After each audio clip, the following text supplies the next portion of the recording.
Kwenye maisha kuna wakati mwanadamu anaweza kujikuta na upweke, na upweke huo unaweza ukamkuta mwanadamu kwa sababu mbalimbali. Moja, mitazamo yake na maoni yake pale ambapo yanatofautiana na jamii inayomzunguka. Lakini pia inawezekana alikuwa na shughuli zake nzuri za kibiashara, alikuwa na mali vizuri, lakini baadaye akafilisika. Kwa wachache ambao walikuwa na lengo la kunufaika kwa vile alivyo navyo, wanaweza pia wakamtenga. Lakini pia inawezekana alikuwa kwenye nafasi ya uongozi wa kisiasa, baadaye akaondolewa kwenye nafasi yake, maarufu kama kutumbuliwa jipu.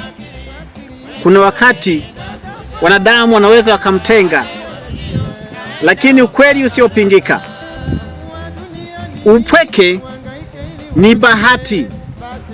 Upweke ni zawadi inayotoa sauti ya kuweza kufanya mambo yako bila kutegemea watu kutoka nje.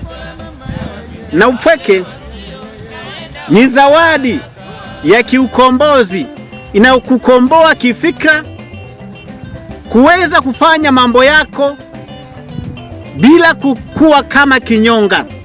Yaani wakati ukiwa na watu wanakuzunguka, kuna wakati ulikuwa unafanya maamuzi yako kwa ajili ya kuwafurahisha, lakini kutokana na hali ya upweke unakuwa tayari wewe mwenyewe kujiamulia mambo yako unayotaka kuyafanya, na mwisho wa siku unaweza kupata mafanikio. Ipo mifano mingi sana kwa watu ambao walitengwa na baadaye wakaja kuwa alama nzuri kwenye hii dunia. Kwa mfano, kulikuwa na Galileo Galilei. Huyu ni mwanafizikia, ni mwana mahesabu na mtaalamu wa elimu ya anga.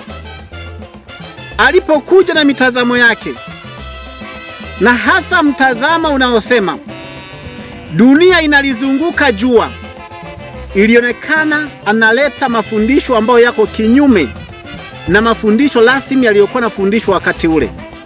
Maana mafundisho ya wakati ule yalikuwa nasema jua ndiyo linaizunguka dunia na linajongea kutoka mashariki na linaenda magharibi. Lakini yeye alipokuja nadharia tofauti, jamii ya wakati ule ilimtenga, na wakuisha kumtenga mbali walitumia makasisi ya makanisa kumpiga majukwani, kumpiga vita, lakini vitabu vyake vilipigwa marufuku. Lakini wakuishia kupiga marufuku vitabu vyake, lakini pia alihukumiwa kama muasi anaenda kinyume na mafundisho rasmi ya miaka na miaka.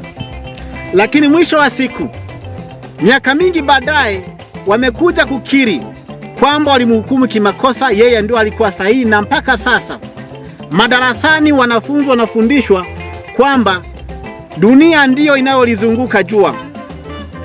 Hivyo ameibuka kuwa shujaa wa elimu ya anga, lakini mwanzo alitengwa na kuwa mpweke. Lakini pia ukiangalia mwingine,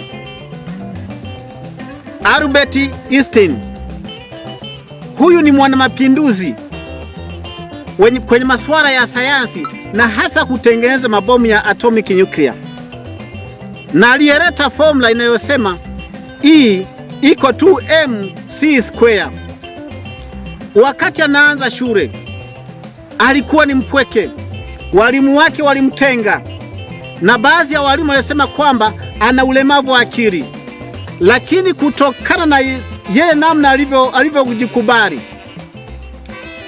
alipofikisha miaka 16 akaondoka kwenye elimu rasmi ya sekondari, akaanza kujifundisha yeye mwenyewe nyumbani, na baadaye akafanikiwa kujiunga chuo kikuu.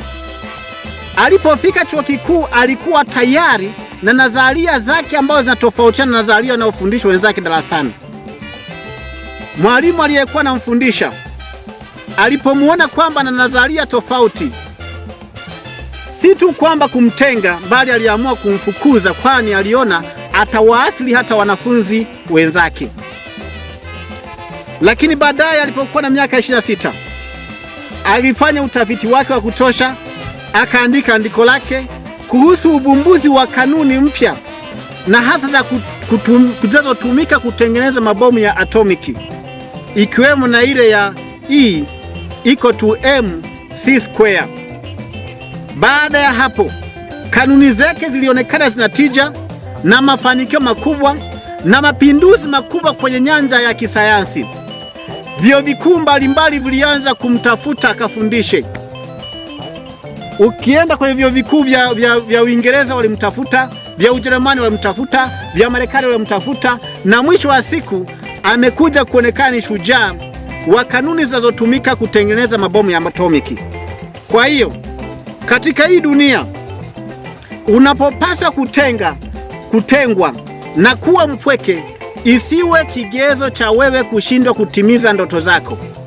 Inawezekana wanaokutenga wanakulazimisha wewe ukakate mti, kumbe wewe ni wembe ambao unaweza kunyoa.